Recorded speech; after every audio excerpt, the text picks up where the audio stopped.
Hey, Oscar. Do you have a moment? There is something that I'd like to talk to you about. Hey, Brandon. Yes, of course I have time to talk. It isn't every day that the president of the company that you work for sends you a text message. Is there something that I can help you with? If you'd like, I can go up to your office and we can discuss things in person. No. There will be no need for anything like that at all. The reason I'm messaging you is to tell you that you're fired as of today. Wait, I'm fired? May I at least know why you've made this decision? Did I do something wrong or break a company rule or something like that? You're being fired because you're not making enough sales and your performance is just all around terrible. In fact, the whole company is doing poorly, so I'm having to make some very large cuts to make sure that we can stay afloat. You're one of our highest paid salesmen, so if I get rid of you, then I'm cutting down on personal and saving money. I get 2 birds with 1 stone, you see? So anyways, that's why you're being fired. Got it? Brandon, I really hate to disagree, but I don't think that my numbers have been bad at all. If anything, I'm doing better than I was last year. And I really don't think that it's fair to target me for firing just because I happen to make a lot of money. I work hard to earn my salary, and I think my records show that. Oh, please. I know all about the little ways you have to skim from the top and fatten up your own wallet. Like how you're always working overtime because you know that you can earn more than your regular pay that way.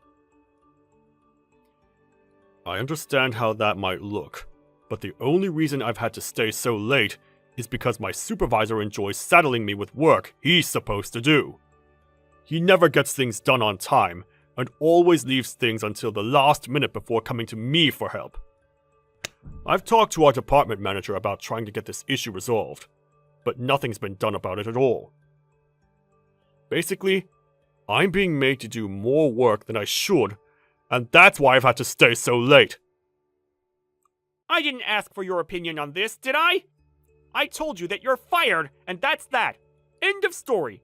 It's my company, and if I say you're fired, then you're fired. Would you at least like me to stay long enough to train whoever it is that you hired to replace me? You think that we don't already have people here who can do that? Just what makes you think you're so special, huh? Well, it's just that we're in the middle of working on this big project, and I think there would be a lot of catching up to do for a new person. And since I've been acting as the leader on this project, whoever took over for me would probably have those same responsibilities. Some of this stuff is pretty touchy, and needs a clear understanding of the project goals to get done well. I just thought you would want me to make sure that was in place before I left. You really must have a high opinion of yourself if you think I'm going to keep you around just to train someone to do a job they should already know how to do. Well, some of these documents related to the project need to be ready by the time that business trip comes up in a few days. And by the time it comes around, I'll have already chosen someone to go on that trip in your place. It really is as simple as that. So, you're saying that you'll take responsibility for choosing who it is that takes my place on this project then? I think I have a whole company of little worker drones like you. You're disposable. You're like a dead battery. It's as simple as taking you out and putting in a new one. You're nothing to this company. Do you understand me? I tried to make this simple and direct by being upfront with you about your firing. But I will not stand by and idly text about this matter anymore. As the owner of this company, I've told you my decision. As an employee, your job is to listen to what I say and tell me yes. I see. In that case, I'll go to HR and start filing out the proper paperwork. I want you out of this office within the hour. I don't ever want to see you around here again. Very well. I suppose I will make this all quick.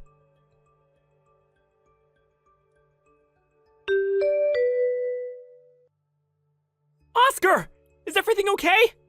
I've seen you running around the office grabbing boxes and emptying your desk into them for the past 30 minutes now. Did something happen? Hey, Carlos. I don't have long to text, but yeah. Brandon told me that I'm fired, and that he wants me out of the office as soon as possible. You're kidding me! Why would he do something like that? I mean, why would the company president herself step in to fire an employee as good as you? Well, he told me that she wanted to fire me because the company isn't doing so well on the bottom line. I guess he thought that if he didn't have to pay my salary, that it would make a difference whether or not this place sinks or swims. But that's just ridiculous! I understand the need to make cuts, but firing such a key person like you is just asking for trouble. Doesn't Brandon understand that there are some things in this office that only you have the experience to be able to do? I just don't understand. But I do know that this isn't right. If our corporate overlord is going to treat his staff like this, then I'm quitting too. Wait, what?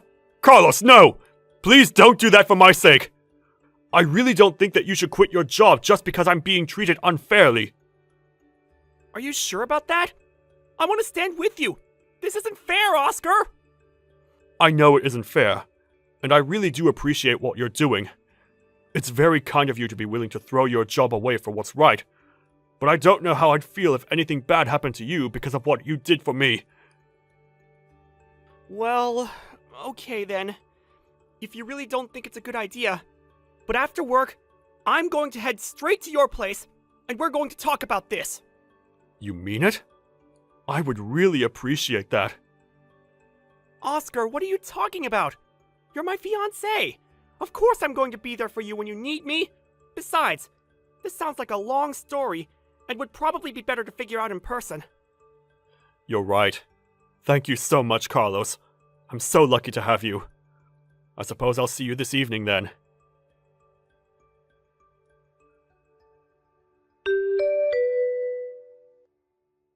Oh, Carlos! Are you there? I was just wondering if you might be interested in going out to dinner with me tonight. It'll be my treat, you know. Hi, Brandon.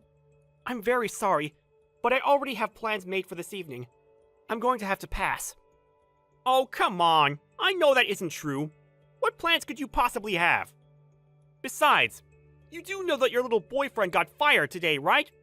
You're better off spending your time with me now. Brandon, Oscar is more than just my boyfriend. He's my fiancé. I already told you that I have plans tonight, so please respect that. Respect what? The fact that you're engaged to a deadbeat?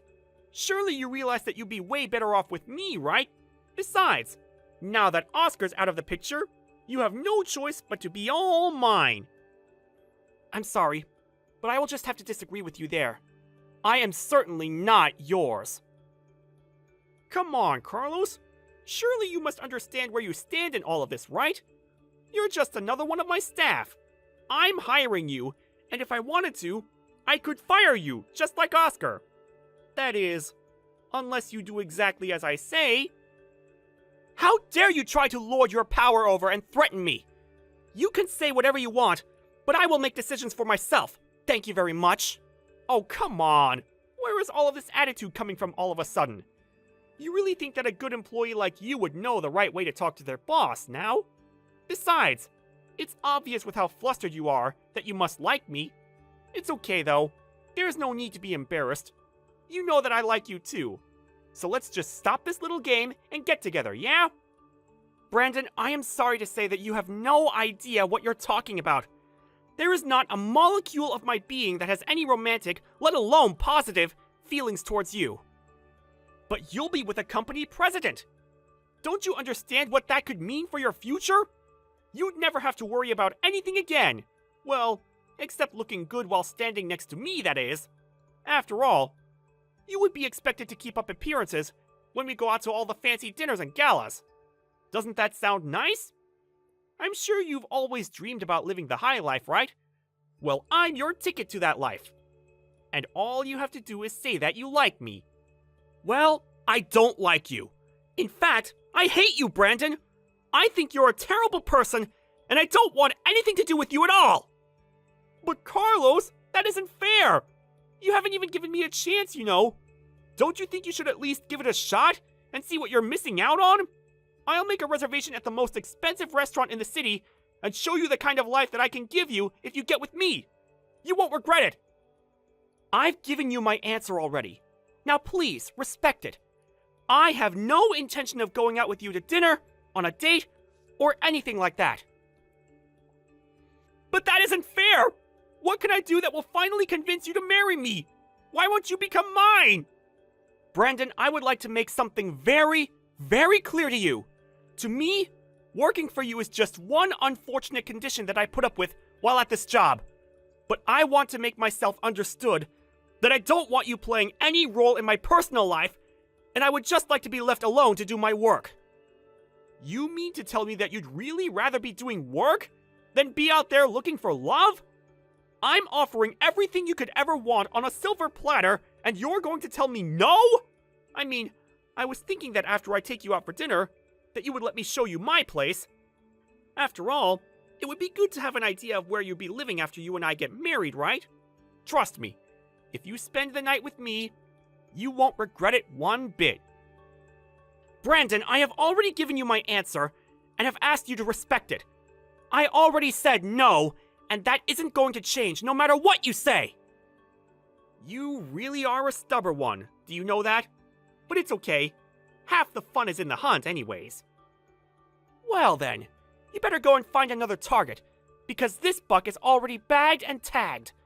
I am engaged to Oscar, and that is where my loyalties are. Do you get it? Now, if we have nothing else to discuss, I would like to get back to work, please. I'm not going to give up on you, Carlos. I will make you mine. You will realize that you love me. I'll never stop chasing after you.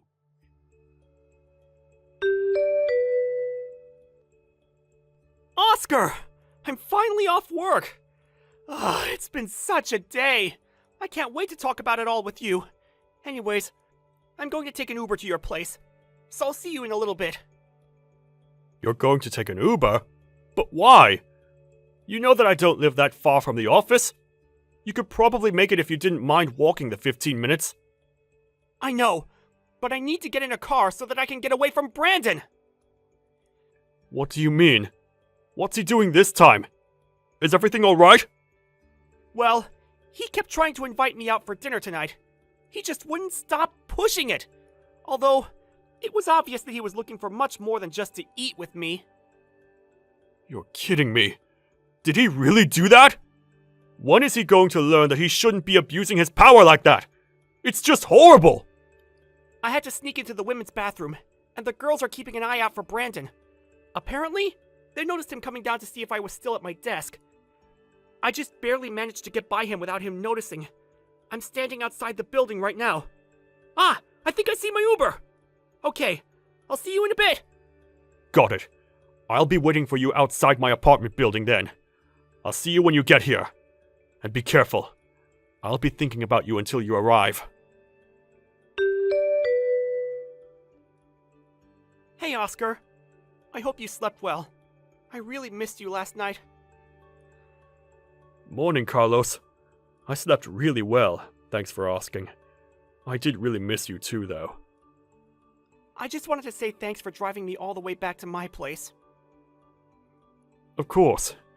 It really was no problem for me. And maybe it's a good thing that you still live with your parents. It makes it that much more difficult for someone like Brandon to harass you. By the way, were you still going to take the day off today? Yeah, I already called the office and told them I wouldn't be coming in. Thankfully, the person who picked up the phone was one of the girls who helped me out yesterday, so she didn't ask any questions and just processed my absence. Got it. Well, that's a relief to hear. I'm glad that you managed to do that without a hitch. By the way, Brandon is already over 40 years old, right? He is, but apparently he still has no problem trying to hit on people so much younger than him. I know what you mean. Obviously, I think that an age gap means less and less as time goes on, and people mature. But still, when you take that along with how much Brandon likes to abuse his power as the president, it really tells you a lot about how he sees relationships. I know what you mean. I think people like him really need to go get some therapy and figure out why they want a relationship based on these weird power dynamics. But ever since he took over the company a couple years ago, things really have just been falling apart here. I really do wish that we still had our old president. He kept things running smoothly and never acted in the way that Brandon does. Yeah, those really were the days. Well, anyways, what do you think you're going to do now that you're officially out of a job? Do you have a plan? Or are you just going to rest a while? Well, for now, I guess I'll start the job hunt. It's not like I can exactly afford to be out of work for too long. Thankfully, though, I'm pretty sure that with my skills, I'll be able to find a company that wants to hire me pretty quickly. I hope that doesn't sound cocky, but I like to think that I know my worth. What I'm more worried about is what's going to happen to you at this job. I know what you mean. I'm sure that Brandon is already planning his next slew of invitations to me. I think that I'm going to try and talk about this with my parents, and see if they can't offer me any sort of advice. Got it. Let me know what they say, and if I can help in any way.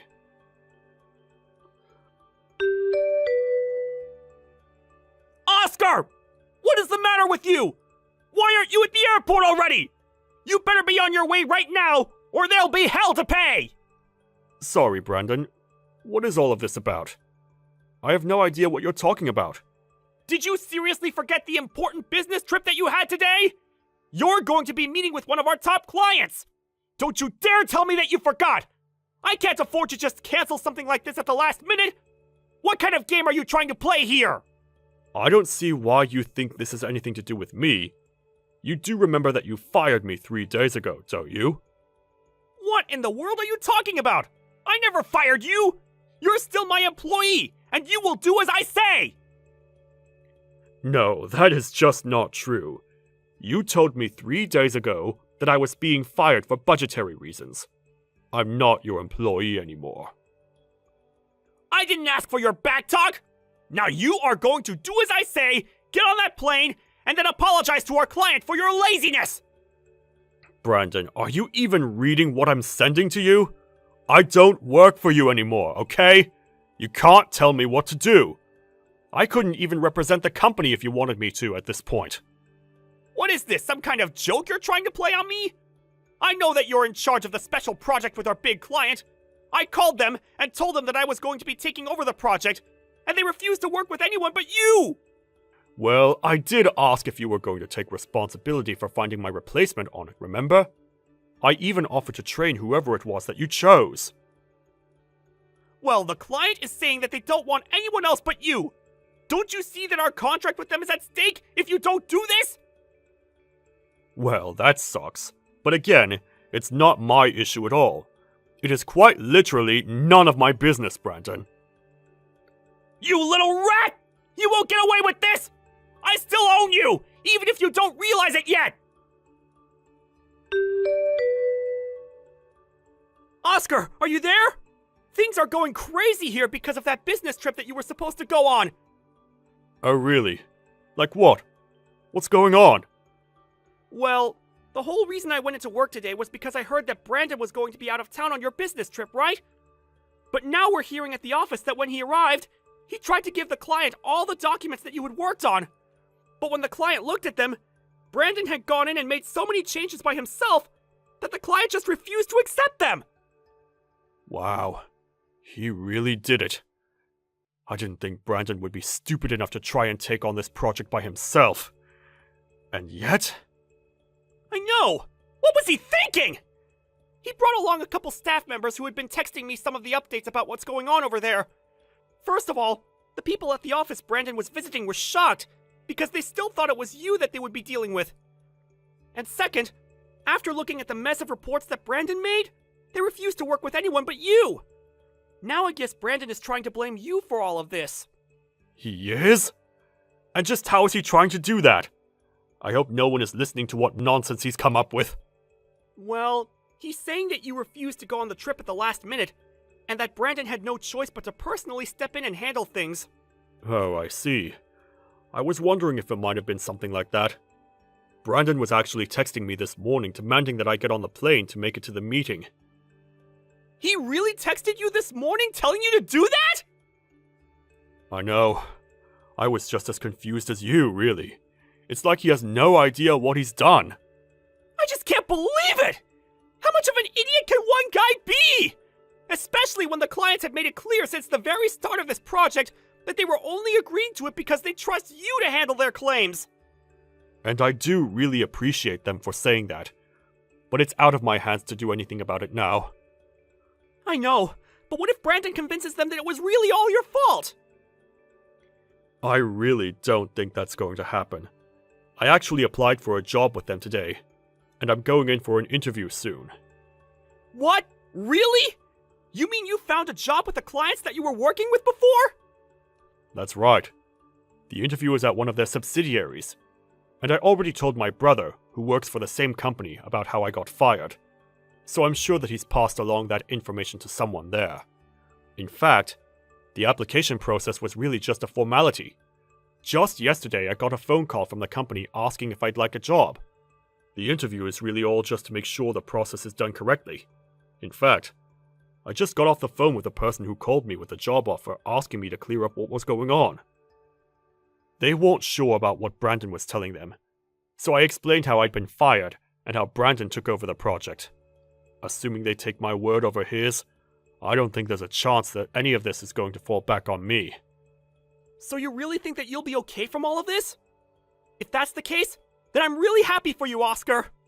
I think we're going to be okay. Thank you so much for always believing in me, though. I couldn't have done it without your support.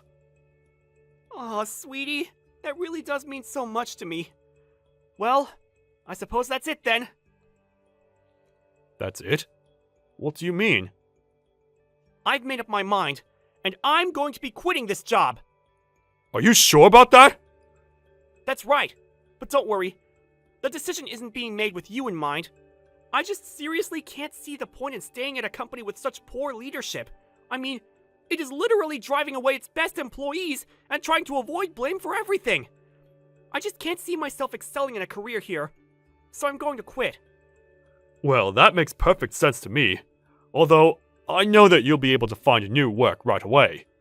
And in the meantime, maybe we can get to spend some more time together. I think we both deserve a vacation after all that we've been through.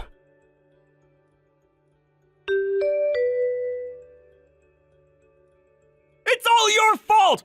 My company is in shambles, and it's all thanks to you! Sorry, thanks to me?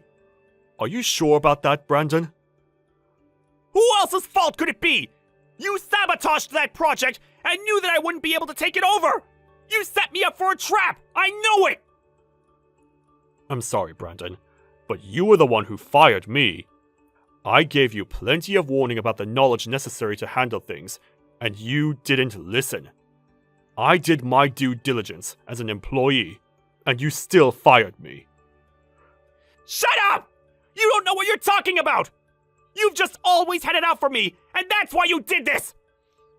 Okay then, just tell me what you think I did. Well, I know that you're working for the very people you were collaborating on the project with! You wanted to take me down so that your new company could buy mine and I would be ruined! If you really believe that to be true, I'm going to have to see more evidence before I even begin to respond. But if all you have to say to me are unfounded accusations, then I'm not going to waste my time talking to you. You can't just leave me! I'm drowning in debt thanks to you! My whole life is falling apart around me! The least you can do is put in a good word for me with your company! You mean the company that you showed up to unprepared to deal with? I think they already have a good idea of who you are. Well, then at least lend me some money! Oh, Carlos, I'll take him! Oh, you mean my husband? Husband? That's right. We got married last year. So if that's all you wanted to say, I'll be taking my leave now. When I started my job, my first assignment was to rebuild the deal and restore the documents that had been ruined by Brandon's intervention into my project. Thankfully, as former head of the project, that didn't take much time. In addition to Brandon's own foolish actions, many of the other employees began to quit after hearing why I'd been fired in the first place. Before long, Brandon was stretched so thin, his company's reputation had been so tarnished, that he had no choice but to declare bankruptcy. After that, I have no idea what he's been doing, and quite frankly, I don't really care. Thank you for watching. If you liked this video, please give it a thumbs up, and don't forget to subscribe to see more content like this.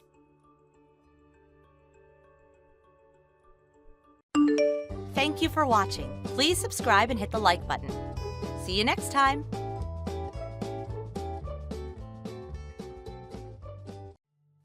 Hey, Samuel, where the heck are you? Are you working outside of the office again or something?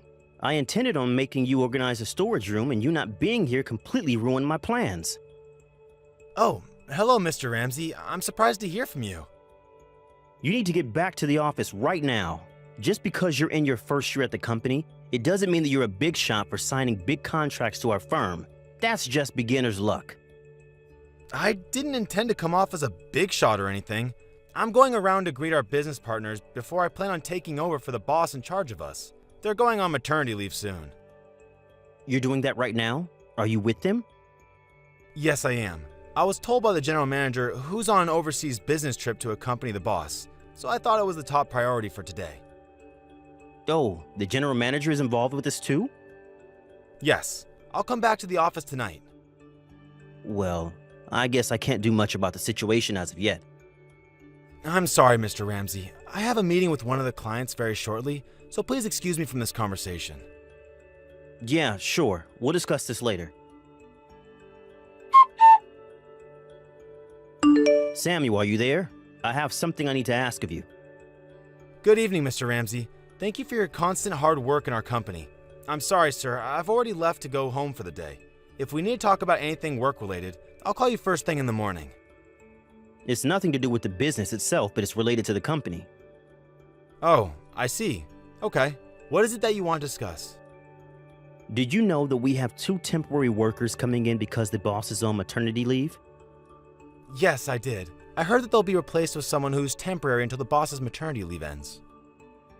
Okay, apart from this, there are new people who are joining along at the same time as the temporary workers who were hired from the other departments. We decided to hold a joint welcome party in the department for the people I just informed you about. What? You want me to be in charge of the party? What's wrong with that? Do you have something to complain about me choosing you? No, sir. That's not it. If you want me to, I'll organize it. It's going to be quite a large welcome party. More than likely, yes. Assuming there'll be people who can make it, it would be safe to say that there will be around 70 people. Okay, I have never been in charge of such a big get-together before. Wouldn't you be worried with suddenly entrusting such a big task to someone who hasn't been here as long as other coworkers that might know how to do it better? Every single person in this company is extremely busy apart from you, Samuel. I purposely assigned this task over to you as you're the one with the least amount of work right now. Well, sir, I have my fair amount of work. Remember, I also took over some of the work from our boss that's on maternity leave too. Don't you dare talk back to me like that. It's a simple thing to do. It's easy enough to find a place during business hours to book and make a reservation in a quick amount of time. I don't think it's as simple as you think, sir. The people in charge upstairs have already agreed that you'll be the one to organize it, so do it. Okay, but it's not something I can whip up overnight. If you refuse to do this, it's going to look bad on your future work evaluations. Do you want that, Samuel? So you'll organize a welcome party with no complaints. I understand, sir. I'll try and organize it to the best of my ability. Yes, that's all fine. Just do it.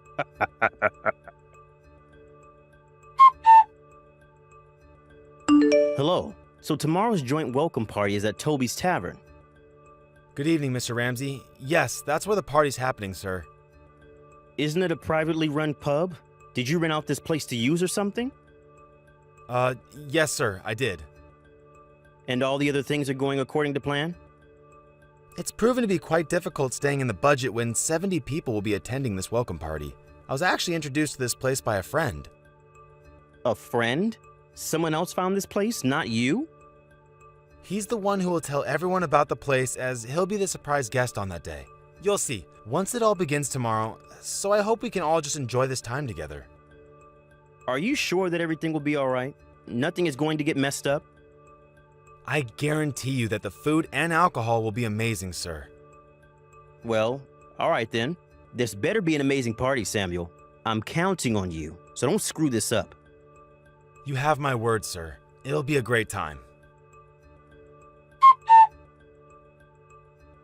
Samuel, I need your attention this instant. Oh, yes, Mr. Ramsey? I thought that I might get in touch with you right about now. It's past the reservation time for the welcome party, but no one has shown up. Do you know anything about this, sir? Ah, I see. Well, actually I do. I have a friend who owns a cheaper bar that I could rent from, so the party is being held there instead. Are you being serious right now, sir? You never said anything about that arrangement to me. Of course I'm being serious, Samuel. Oh, you must have been the only person I didn't speak to about it. Oops. I can't believe this, sir. And all the stress and strain I went through to find a place? In other words, everyone canceled their reservation at that bar apart from you. Once you come over here, everyone's going to be so bitter for one, you not showing up on time, and two, for renting an absolutely expensive bar. Since this wasn't going to plan, I had to take over and change the venue and be responsible for telling people what was going on. I'm already having such at this party, so don't you even think about coming over and disturbing my enjoyment. What am I supposed to do about Toby's Tavern then? Everything in the place is well prepared and on standby to host a great party, and you go and do this to me? You're in charge of that party, so you need to figure out what to do about it. No use crying to me. Do you think that I'll be allowed to do anything? All you really have to do is pay the entire amount for the party that no one showed up to. The whole amount? I have to pay for 70 people? That's so excessive and completely unreasonable, sir. It's your mess, so you clean it up, Samuel. I'm sick of talking to you and hearing you complain about this. I'm not going to reply to you any longer. Mr. Ramsey, you can't just up and leave. You can't just do this to a hard worker. Come back. Samuel, my man. Yesterday was so much fun, but too bad for you, though. It's a shame you couldn't make it. I thought of sending you a map of the change of venue if you sent me a photo of you begging on your knees. But I was having so much fun with everyone that I completely forgot to mention it to you. By the way, did you take the day off or something? I haven't seen you once this morning, and I haven't gotten any phone calls from any of our customers. Where are you wandering off to? Hello there, Mr. Ramsey. I got to work really early this morning, so I'm still at the office. How can that be if I haven't seen you at all? If you're really working in the office today, then you should be at your desk with your butt in that seat. I mean, have you got nothing to report to me about, boy? My deepest apologies, sir, but I was talking to someone in a higher position. Well, who were you talking to then? Spit it out. Either way, I'm glad that you finally told me yourself about the last-minute cancellation of yesterday's reservation at Toby's Tavern. I just have something more to say about that. For the course that was canceled last minute, I invited friends of mine and acquaintances of the company's president to the tavern so that food wasn't wasted. You did what? And the company president was involved? Yes. With saying that, Mr. Ramsey, can you please come to the third floor to the meeting room? The meeting room? What on earth for? I would also like the employees who assisted you in harassing me to also come to the meeting room with you at once. You're just a little pathetic employee. Sir, these aren't my orders that I'm giving you. Then whose are they then, huh? I see that you're not quite following what's going on here. I'm sure you remember me telling you that a friend was the one who introduced me to Toby's Tavern and told me to rent it out. Oh, yes. You were talking about some surprise guest or something along that line. What about it? Why should I have any interest in knowing who this mysterious guest was? He can't be that important. It's the company president. What are you talking about, Samuel? The president wants to give an important announcement that all employees are to be fired. Is this some kind of sick joke, Samuel? Why didn't you tell me this important information earlier, Samuel? I can't believe the manager of the tavern was a friend of the company president. The surprise guest for the welcome party was going to be the company president? Why didn't you say something to me? You're right, sir. I heard the president's a local, so I asked him if he knows any good places to hold a big welcome party. So I said to him to introduce me to his friends that run Toby's Tavern, and it all started from there. The president was supposed to pay the full amount for the joint welcome party. Are you being serious right now, Samuel? Of course, sir. The announcement was going to be that the president was the main surprise guest. Why didn't you say anything to me before the party? What am I going to do if I really get fired?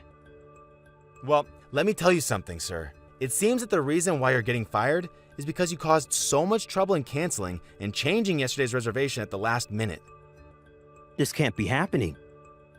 In light of yesterday's commotion, this morning, several employees have come forward about being harassed by the department manager and your entourage have accused you of compliance violations. Are you kidding me? It's not something I would kid about, Jeff. Originally, I came to work early with the intention of talking to the president about what happened last night, but I thought of also asking other employees about their situation. Due to the compliance violations that have come to light, it's been ruled that immediate action is necessary, since they've been occurring one after the other with you. It was decided that the department manager, including his entourage, would be confined to their homes, and that's what has been done today. This can't be. Now wait just a minute. Why are you joining up with the president to punish me and my workers? A new employee shouldn't have such a role. That's true. The president has already given me permission to tell you what's going on. How can he allow you to do this? You're just an insignificant new employee. Actually, I'm not a new employee. What do you mean? You just started this company, right? I was transferred into his company from the parent company. At the same time, the president asked me to do a little internal investigation. He said that the poor performance of the sales department may be due to some internal issues occurring behind the scenes. So he told me to find out what the issue is. You were spying on this department the whole time. At first, it was hard to figure out the source of the problem, as most of the employees had their tails between their legs and didn't want to speak out.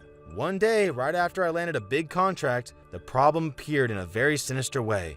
As a result of that, what emerged as the cause of all the problems in the department was you, Mr. Ramsey, plus your little entourage that was harassing everyone. What are you even talking about, Samuel? You seriously can't be saying all nonsense about me. You can't have that sort of effect on me. In today's day and age, you can't just fire someone that easily. Since this situation is totally inaccurate, I can sue for unfair dismissal. You must know that this isn't the first time that you've canceled a reservation at the last minute, right? What do you mean? You know that gossip circulates quickly in this type of industry, Jeff. You'll be sued for the damages you've caused to the bars for all the last-minute cancellations and all the other antics that you've done. But they can't do that to me. It seems that you're being quite malicious, and it's strange to think that you can avoid getting fired for this.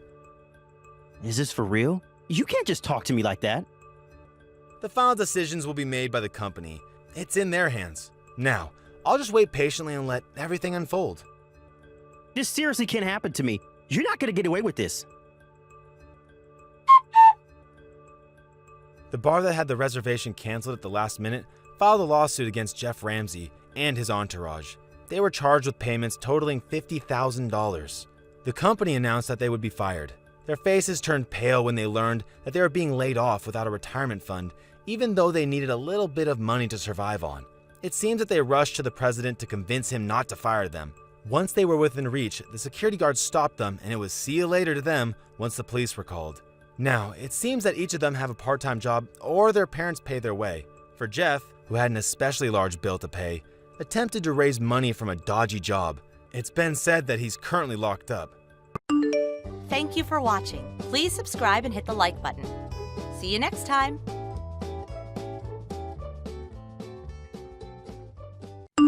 Hey Audrey, you got a minute? I need to talk to you about the present you got for Maria. Hi Kayla, did the package arrive in good shape? I hope the post office didn't damage it. Be sure to tell Maria congratulations from me. I'm so happy for her landing that big job. Oh, by the way, the watch is adjustable, so that should be fine, but if the pantsuit doesn't fit, I can get it tailored. Is this really all you got for her? I'm sorry? I mean, what use does she have for a cheap suit and ugly watch? She'd be the laughingstock. What were you thinking getting her this trash? Seriously, Audrey. She deserves way better than whatever brand these are. I would have told you not to send her a gift at all if I knew this is what you were going to get her. Hey, come on, Kayla. That's going a bit too far. And besides, if she showed up on the first day wearing a fancy designer suit and an expensive watch, her new colleagues might think she was shallow and vain. Besides, the suit is a good color for her, and the watch matches the necklace I got her a few years ago. Who cares about brands? You know how big the company she got hired at is, right? Everyone cares about brands. Actually, I don't think you ever told me. What company did she get hired at? There's no way I'm telling you that. It's one of the biggest companies in the state. If you need to ask, it's beyond your pay grade. Kayla, is this you talking or Maria talking? Did she actually tell you what she thought of the gifts? Of course she did! She's just like me. She actually has a sense for high fashion, unlike a certain someone else in the family. You want to know what she said in her words? What kind of cheapskate buys someone a ragged, ugly suit and junk watch like this as a gift? Tell her to spend at least $10,000 on my gift, and then we'll talk. Kayla, listen to me. I'm only saying this because I love both you and Maria, and I'm really concerned for her. Are you sure she'll be okay setting off into the real world like this? Excuse me? If that's really what she said to you, in her own words, then it seems like she has an enormous problem with her value system. You're just jealous! Just because your professional career was a complete failure and you're still working a mid-level job at your age doesn't mean that my Maria is as much of an unmotivated loser as you are. Like I said, Kayla, I'm only asking this because I'm genuinely concerned for her. Oh yeah? Well, you don't need to be. Worry about your own life, Audrey.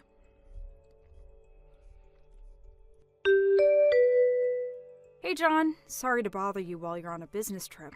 Do you have a minute? Sure, Audrey, what's up? I need to vent. Oh, yeah, go ahead, babe. Tell me what's on your mind.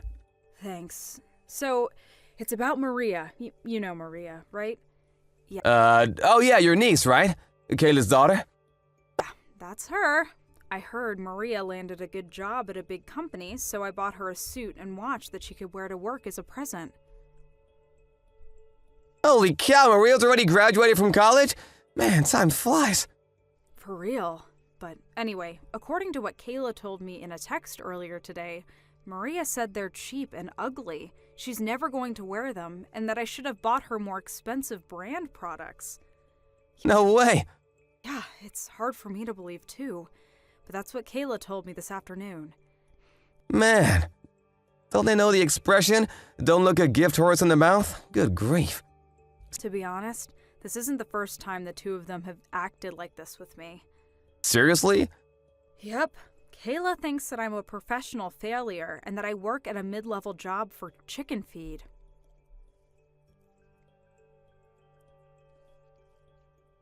And, I mean, she's completely wrong about that and has no idea what she's talking about, but that attitude of hers seems to have rubbed off on her daughter. She started laying into me about that right after she got done insulting my present. She said that I was just jealous that Maria got a good job while I'm nothing but a loser. Man, that's nuts. What company hired her anyway? She wouldn't tell me. She said it was a secret. What? She goes around bragging about Maria getting hired by some big company and won't even tell you what it is? Yep. It's how she's always been. She's strategically secretive. She only tells people just enough to keep their attention and curiosity focused on her. What a way to live. Can't imagine she has many quality friends with a personality like that. Now that I think about it, it's been years since I've seen Maria. I can't remember the last time I saw her. Yeah, it's been a while. She's always going out with her friends, so she never comes to family events. Oh, I remember now. I'm pretty sure I saw her at a family event about 10 years ago, so that would put her in middle school, I think. I probably wouldn't even recognize her if I saw her, to be honest. I haven't shown you any pictures of her recently, have I? I'm pretty sure my mom sent me some pictures with Kayla and Maria together in them the other day. Let me look through my phone to see if I can find any. I'll be just a second. That's Kayla in the blue blouse, and Maria on the right. Huh? Wait a second. What is it, John? This might sound kind of weird, but I think I actually have seen her recently. Whoa, really? Where at? She was in the group of applicants waiting for their interviews at my company earlier this spring. I saw her name on the resume and thought it was a strange coincidence that she had the same name as your niece. But the address was in a completely different city than where I remember you telling me they lived, so I didn't think much of it. Yep, I'm 100% sure of it. That girl in the picture is definitely the same girl that I met during the interviews. Whoa, that's crazy. I bet you didn't recognize the address because she moved out of her house and into an apartment building closer to her college campus. Yeah, duh, she went to college, didn't she? Oh boy, this could be a bit of a problem. Why is that? Things still aren't finalized over at my company, so I'll go and ask the head of HR about a few things and let you know what I find out later. Audrey? Answer me, Audrey. You've got some explaining to do. Tell me what you did right now. Huh? I knew you were jealous of Maria, but I never thought that even someone as bitter as you could go and do a thing like this. Kayla, I have no idea what you're talking about, so could you calm down and tell me what on earth is going on? Maria got a call back from the company that hired her today. They said they're rescinding the offer for the position. They're going with a different applicant. Wait, for real? She just called me and told me, weeping her eyes out. That poor little thing. She doesn't deserve this. Hold on a second, Kayla. I'm gonna go check with someone who's more familiar with the situation than me. What? What do you mean? Yes. Hi there, Kayla. It's been a long time since we've seen each other, hasn't it? It's John, Audrey's husband. John? I had no idea you had my number. Yeah, it's been a while since you gave it to me. It's unsurprising that you forgot about it. Oh, well, anyway. So, do you know something about what happened with Maria? She told me the company rescinded their job offer to her. Yes, actually, I'm the president of the company that she applied to. You are? I still can't believe that I didn't even recognize my own niece. I had no idea it was Maria who had applied until Audrey showed me her picture the other day. The last time I'd seen her, she was still in middle school. And since the address on the resume wasn't what I remembered yours to be, I thought that her having the same name was just a crazy coincidence. Although, I suppose it's kind of unusual that she wouldn't recognize me. I haven't really changed all that much in the last several years. Well, besides gaining a few pounds. but that's beside the point. What? It's completely beside the point. Did you actually use your position to rescind Maria's job offer just to get revenge on me for what I said to Audrey? That's despicable. How could you? No, it's worse than despicable. That's abuse of authority. I'm gonna sue you. Well, I was quite upset by the way you spoke to my wife, and I'm not quite over that yet. But the truth is that Maria's offer was rescinded for a completely unrelated reason. Okay, well then why? You'd better have a good explanation. Didn't Maria tell you what happened herself? The HR rep who called her and informed her should have explained the reason to her. There's no way she didn't know. We discovered that Maria had falsified her resume. She did what? Our company was hiring college graduates only, and on her resume, Maria stated that she will be graduating from a university this spring. However, we discovered that she was actually a few credits short of graduating and would have to take a class this summer to make up for it. So she would not actually have received her degree by the time the job was slated to start. And since she was aware of this when she submitted her resume, we had no choice but to remove her from the candidate pool and go with another applicant. Wait, she was a few credits short? She never told me that. And she's taking summer classes? Worse, we discovered that the preliminary transcript she had submitted was a forgery, which showed her as already having taken the courses she was scheduled to take this summer. And I'd like to think I don't need to tell you this, but kind of forgery is a crime.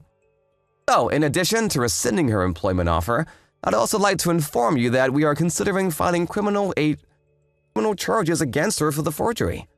You can't be serious. I am serious. Can't you do anything about this? I mean, you're the company president and she's your niece. You couldn't throw your niece out to the curb, could you? Well, I would like to, but you just told me a short time ago that using my position to favor my niece would be abuse of authority, correct? Well, yeah, I did, but can't you make an exception in this one case? And what reason would I possibly have to make an exception for you? To help out Maria? I mean, think of the situation she's in now. The situation she's in now is entirely of her own doing. I've said all I have to say for now, so I'll take my leave. Enjoy your evening. Audrey, you've got to do something. Oh boy. What's wrong now, Kayla? It's Maria. She's been arrested. What? She was? What for? What happened, Kayla? When I talked to Maria about her not being able to graduate on time, she said she was only missing one class. And, well, what sort of university makes a girl delay her graduation for just one stupid class? That's ridiculous, isn't it? So she was already frustrated, and when she had her job offer rescinded on top of that, she kind of went crazy. Just a little bit. She went over to John's company this morning to confront him about the whole situation. Oh no, I have a feeling that didn't go over well. The receptionist told her she wasn't allowed on the premises and to leave immediately, but Maria said that she wasn't going to leave until she was allowed to speak to John and sat on the floor right in front of the receptionist desk. So they said they were going to call the police. And when the police came and told her to leave, she refused. And then when they tried to arrest her, she struggled a bit. Struggled? I'm pretty sure that's just called resisting arrest. What did they expect her to do when they tried to put handcuffs on her? No one likes to be handcuffed. Kayla, I know you're worried about Maria, but you need to calm down and think rationally about all this. Calm down? Don't tell me to calm down. I can't be calm at a time like this. And besides, all of this is John's fault. If he hadn't rescinded Maria's job offer, then none of this would have ever happened. She'd be working at a good company for a good salary, and everyone would be happy. No. This is all Maria's fault for falsifying her resume and forging those transcripts. That's not just immoral, Kayla. That's illegal. Yeah, so? The only reason the company even knew about that was because John had them look into her history. He should have just minded his own business and let her join the company. But no, he had to go sticking his nose where it didn't concern him. Sorry, Kayla. Wrong again. She was going to get caught sooner or later. That's not the sort of thing you can hide forever. Not to mention, the longer it took for them to find out, the bigger a deal it would have become. So it's honestly for the best that she got caught this early on. Also, John didn't even know that Maria was one of the applicants until after they started their investigation into her history, so you can't blame this on his personal vendetta against you or anything. Maria has no one to blame but herself for what happened. But it's not her fault. She didn't deserve any of this. Good grief, Kayla. How long are you going to treat Maria like she's a kid? You are being way too easy on her. Every single time she gets into trouble, you swoop in to defend her, telling her it's not her fault and placing the blame on someone else. And that's the precise reason why she's become so shallow and arrogant, refusing to admit any of her faults. Really, this is all due to how you raised her, Kayla. That's not true. Maria's a beautiful, intelligent woman, just like me. Your lack of self-awareness aside, you're old enough to know that even a beautiful, intelligent woman won't get anywhere in life unless she has a strong sense of personal responsibility. This will be a good opportunity for Maria to find out how society really works. You can't get by with just a pretty face. There are rules to follow, manners, ethics. She needs to learn about all that stuff. And as for you, Kayla, this should also be a good opportunity for you to consider how your responsibility as Maria's mother and to give some good thought to where precisely in your parenting you went wrong and how to help fix it. Don't throw all this on me, Audrey. What about you? This is your niece we're talking about. Don't you feel sorry for her in the slightest? Don't you love your own niece? If you had a heart, you'd be doing all you could to help her out right now. Like getting John's company to drop the charges. Were you paying attention just now? I do want to help her. The problem is that you and I don't see eye to eye on what specific sort of help Maria needs. And until you can understand that, there's nothing I could do or say that would get through to Maria. Or you. So no, Kayla, I'm not going to give her the sort of help you want me to give her. Audrey, you can't do this! I'm your sister! She's your niece! I've had more than enough interaction with you for a while. Don't contact me anymore after this. If I ever feel like talking to you again, I'll let you know. John's company pressed charges, and Maria was found guilty of forgery, fraud, and finally resisting arrest. Having found out about all of this, Maria's college expelled her. It's crazy that she went this far over having to take one little class. Kayla tried complaining to her husband, demanding that he talk to John and me to get us to help Maria out in some way, but he apparently had no intention of doing anything of the sort. Quite the contrary. He told her that very day that he was divorcing her. Maria's trouble with the law had started to have a serious negative impact on his work, and his company told him that if he didn't take care of it, then they would fire him. And, well, he took care of it. I kept my word to Kayla, and I haven't spoken to her ever since I sent that last message. When I talked to my parents about what had happened, they were utterly disgusted and cut Kayla off too. And that's the story of how my sister Kayla and her daughter Maria ended up destroying their lives.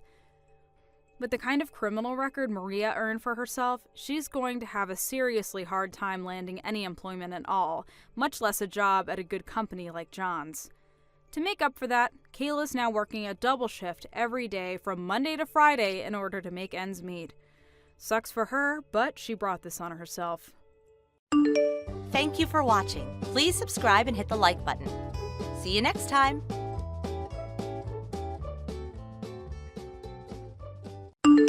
Hey Grace, you there? I got a question for you. So how much did Dad's painting sell for anyway? Mitchell, are you being serious right now? Are you really so hard up for money right now that you would ask me such an inappropriate question? Long story short, yeah. So how much are they worth? How am I supposed to know? Oh man, so you don't know, huh? Yeah, and I don't care to know, since I would never in a million years think to sell those paintings. They were Dad's parting gifts to Mom. Yeah, but Dad managed to make ends meet just on selling his paintings when he was alive, right? Seems to me like if he was able to do that, his paintings must be worth a decent amount. Yeah, and as long as those paintings are Mom's property and she has no intention to sell them, then they're not for sale, so it doesn't matter how much money they're worth. End of discussion. Got it? Aww. Hey, Mom. How are you doing? It's been a while since I was there, so I was thinking about coming back into town this coming weekend. Do you have any plans? I'm doing fine, Grace. Thank you for asking. No, I don't have any plans at all. Feel free to stop by whenever you'd like. You just missed Mitchell and his wife Laura. They came by this morning to chat for a while and asked me to show them your father's old paintings. They did? Why? Laura was so taken with them that she asked if I wouldn't mind giving them a few to decorate their house with. I went ahead and let them take out a couple that they liked. Oh no, Mom! You gotta get them back! Call Mitchell right now and tell him to give them back to you! Why's that, Grace? Your father left them to me, but I consider them to be heirlooms for the whole family. Laura was very interested in seeing them. I don't see what's the problem with letting them put a couple up in their house. I'm sure they'll take perfectly good care of them. I don't see anything to be worried about. Yeah, Mom, I know that those paintings have a lot of sentimental value to you and I, but you can't forget that they also carry a high monetary value. Did you at least tell them explicitly that they're not allowed to sell them? Grace, what's gotten into you all of a sudden? I think you're worrying too much about nothing. Mom, you know Mitchell as well as I do. You know he would sell those in a heartbeat if he wanted to. He has absolutely no financial skills. His paychecks are nearly used up within a day or two of his payday. And just yesterday, he sent me a bunch of messages asking me to tell him how much Dad's paintings are worth. Isn't that suspicious? I got a really bad feeling from the way he was talking. And that's a big reason why I wanted to come home this weekend and make sure he didn't do anything really stupid. I had no idea that derelict would make his move so quickly. I should have messaged you right away after our conversation yesterday. This is all my fault. Grace, I'm telling you, you don't need to worry about a thing, dear. How can you be so relaxed at a time like this? He's definitely going to try and sell Dad's paintings. It's all over and done with, Grace. You don't need to concern yourself with anything. Huh? Wait, what do you mean it's over and done with? That's for me to know, and for you to find out. You're not making any sense! For now, you can come on down here this weekend like you had planned. I'll have your favorite cookies waiting for you when you get here. Mom, this is bad! I just got to Dad's studio, you know, the one where he stored all his paintings. Oh my Grace, you're here already? You're much earlier than I expected. And you've caught me off guard, too. I was just about to head out to the store to buy the ingredients for your cookies. Mom, listen! The door to Dad's studio was unlocked when I got here. And when I looked inside, the whole place had been cleared out. Every single one of Dad's paintings is gone. Really? I thought this was too much for even them, but I checked the security camera footage, and sure enough, Mitchell and Laura were here last night, and they stuffed all of Dad's paintings into their car. Do you still have the key to Dad's study? Do you think they might have managed to make a copy of it? We've got to move fast, Mom. If we wait any longer, Mitchell's gonna sell every last one of them. We can't let them get away with this. Do you have any idea where they might have taken them? Grace, please calm down for a moment. Why can't you just explain what's going on, Mom? Grace, this is bad. Really, really bad. You gotta help me. Mitchell? What on earth are you so spooked about? What's going on? I'm in big trouble, Grace. I need help, fast. Just calm down and tell me what happened and what you need me to help you with. Okay, well, I sold all of Dad's old paintings the other day. I knew it! I knew you were planning to sell them. I had no choice, Grace. I was up to my eyeballs in debt, and I had no other way to pay it off. You'd do it too if you were in my shoes. Debt? What did you borrow money for? Well, you know, a little of this, a little of that. But I figured that if I sold Dad's paintings, I could pay it off in one big lump sum. And, well, maybe if there was a little bit left over, then I could spend it on some stuff for myself. I can't believe you, Mitchell. This is a new low for you. How could you just throw away our memories of Dad like that? Save the lecture for later, Grace. Now isn't the time for that. I've got a much bigger problem on my hands. It turns out all the paintings in Dad's study were fakes. None of them were original. Every last one was a fake. They were fakes? But that doesn't make any sense. I took them to a professional appraiser to see how much they were worth, and he said that they were all remakes based on Dad's paintings. They weren't actually his paintings. He was 100% positive too. Dad's signature wasn't even on them, so there was no way they were real.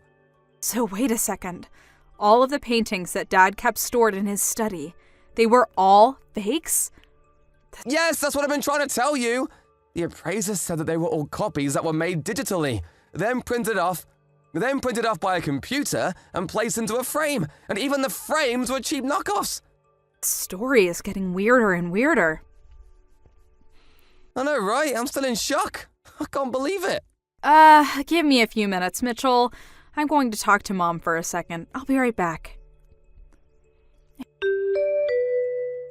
Hey, Mom, where are you right now? Oh, hello, Grace. I'm at the art museum. There's an exhibit going on with pieces from an acquaintance of mine. An exhibit? Yes, for an artist who was classmates with your father back in art school. I'd met them a couple times over the years as well, so they were kind enough to send me an invitation. Oh, okay, well, that's nice. But I have something completely unrelated that I need to talk to you about, and it's urgent. Do you have a minute? But of course. How can I help you, dear? I just got a message from Mitchell, and he's super panicked. He said that he just took Dad's paintings to an appraiser, but the appraiser said they were all fakes. And? And? Is that all you have to say about this? I mean, is it true? There's always a possibility that he's lying and that he kept the originals, made the fakes by himself, and took them to the appraiser to cover his tracks. But I don't think Mitchell is that smart. So I guess I have no choice but to take him at his word, that the paintings he took from Dad's studio were legitimately fakes. and he's just surprised as I was. He also said that the appraiser told him that the paintings he had were all digitally drawn copies of the original that were painted off by a computer and placed into frames. Yes, that all sounds right to me. So, and this is just a guess here, but the fake copies that Mitchell and Laura took from Dad's studio, you made them, didn't you? And the painting that you said you gave them yourself a few days earlier, that was another one of your drawings, right? You're a clever girl, Grace. Well, it seemed like a logical conclusion. I knew that you worked as a background illustrator for an advertising firm back in the day, and I thought you had said something about using drawing software with a computer rather than a pen and paper. So, since neither I or Mitchell have any artistic talent whatsoever, the only other person who had both access to Dad's studio and had an art background was you, Mom. You figured that out all by yourself? Truly impressive, dear. Okay, now that that's out of the way, the last remaining question is, why did you do all that? To be honest, I felt that this would be the only possible way to teach that boy a lesson that would set him straight. Go on. It's been a hobby of mine for the last several years to take your father's paintings and do my best to recreate them digitally. Once I felt like I was getting better at copying them, I started printing them out onto full-size paper and placing them into frames to compare them side by side with the real ones. Then, the other day, your brother Mitchell came by, saw one of my most recent copies, and apparently couldn't tell the difference between it and the real one. Oh, is that the one you gave him? The one you messaged me about? Yes, that's the one. They were raving about how beautiful it was and complimenting your father's artistic ability. They seemed so convinced that it was the real thing that I just didn't have the heart to tell them otherwise. They must have taken my key to the studio and copied it when I was packing the frame into the box for safe transportation. And then, the day you came back into town, they waited until I had left the house to go into your father's studio and take all the paintings they thought were real. After that, they went down to the appraiser's place to have them looked at, and the rest is history. By the way, the appraiser they went to also happens to be a friend of your father's, and he called me after Mitchell and Laura left his office to tell me that they had brought my drawings to his store. Wow, you knew the appraiser?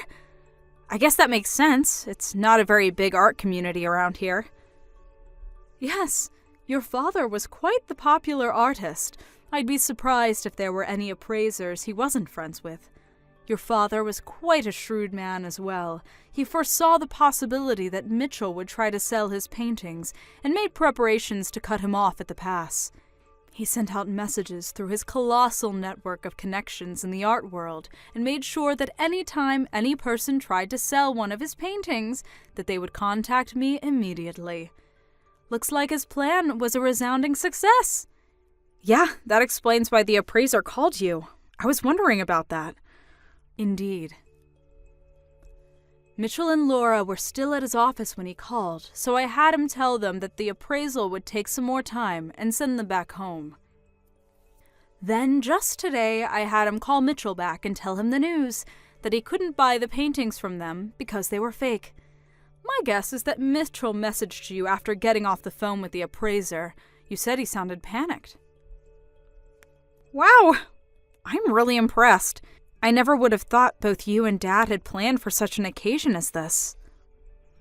Oh, and by the way, don't worry about my paintings. The appraiser had them all returned to your father's art studio. And as for the originals, I've had them stored in a much more secure location for years now. So you don't have a thing to worry about, Grace. They're completely 100% safe. Okay, well, that does make me feel a lot better. But that still leaves the issue of Mitchell and Laura's debt. He told me that he was in debt up to his eyeballs and was planning to sell Dad's paintings in order to pay it all off. Yes, and I think it's high time I took care of that boy once and for all. What do you mean, Mom? It's just like I told you before, Grace. That boy's life took a turn for the worse ever since he married that awful Laura woman. I warned him not to marry her, that she would be a bad influence on him, but did he listen to his mother? Of course not. And look at him now, tens of thousands of dollars in debt that he used on exotic trips, fancy dinners, and casinos. Casinos? You mean he went into debt so he could gamble? I take back what I said about him. It's not that he has no financial skills. He's just an irredeemable moron. Good grief! I know how you feel, but I've made arrangements for him as well. You mean there's even more to you and Dad's plan for Mitchell? I told you that it's all over and done with, didn't I? When I said all, I meant it. I've made arrangements for Mitchell to deal with his debt.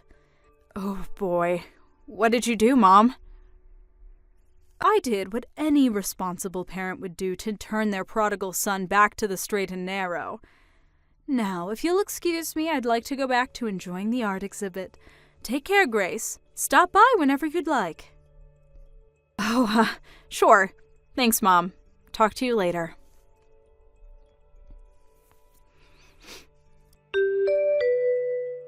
Grace, you gotta help me! What is it this time? This is bad, really bad, like super bad, I mean it. Okay, I'll bite. What is super bad, Mitchell? Brackwater! Brackwater? A black panel van just pulled up in front of our house and a bunch of guys with ski masks jumped out. They're saying they're with the Brackwater Company. Oh, they're the military contractor that Mom's cousin worked for a few years ago, right? That actually makes perfect sense. Now I know what Mom meant when she said she had made arrangements for you. Wait, what do you know about this, Grace? Tell me, please, and fast! They're a military contractor that operates in a lot of foreign countries that are in various states of civil unrest, and it seems like they've found their two newest recruits. Recruits? I didn't sign up for anything. Well, I have good news and bad news. The good news is it looks like Mom found you a job where you can work up all the debt you built up. The bad news is you might not be alive long enough to enjoy the debt-free life you've been dreaming of. You mean I might die? This can't be happening. Grace, you have to do something. Help me. You think I'm going to put myself on the line against Brackwater? Sorry, but I have better things to do than go up against a mercenary group like them. Didn't you watch the news? Every time someone tries to blow the whistle about their activities, they end up dying in strange circumstances. Grace, you can't let them take me, can you? Actually, I can, and I will. Grace! No! I really had Mitchell going with the whole Brackwater bit, didn't I? Well, unfortunately, the people who came to pick him up weren't a shadowy mercenary group. They were from a live-in work education program for derelict adults. Mom was aware they were coming to pick up Mitchell and Laura that night, and she pulled up in her car right after they did. Mitchell and Laura were already loaded into the van when she got there, and she was greeted to a chorus of bangs on the van walls and muffled sounds of terrified screams. She spoke to the leader of the team the two of them would be inducted into for a while about what sort of work they'd be doing over the next year, then turned and walked over to the van. Mitchell had a gleam of hope in his eye when he saw Mom coming, thinking she was going to save him from the terrible fate that awaited him. But she just went up to the window and said, "Have a good time, Mitchell," got back into her car, and drove home. Mitchell and Laura were put right to work in their re-education programs at separate facilities. They're doing everything from construction to sanitation to engine repair and all sorts of skills that might help them land a job that they'll be able to keep for more than a month or so. Hopefully, in between all the back-breaking labor, they'll find at least a little bit of time to reflect on their lives, think about how they got themselves into this situation, and make a plan on how to work their way out. Thank you for watching. Please subscribe and hit the like button.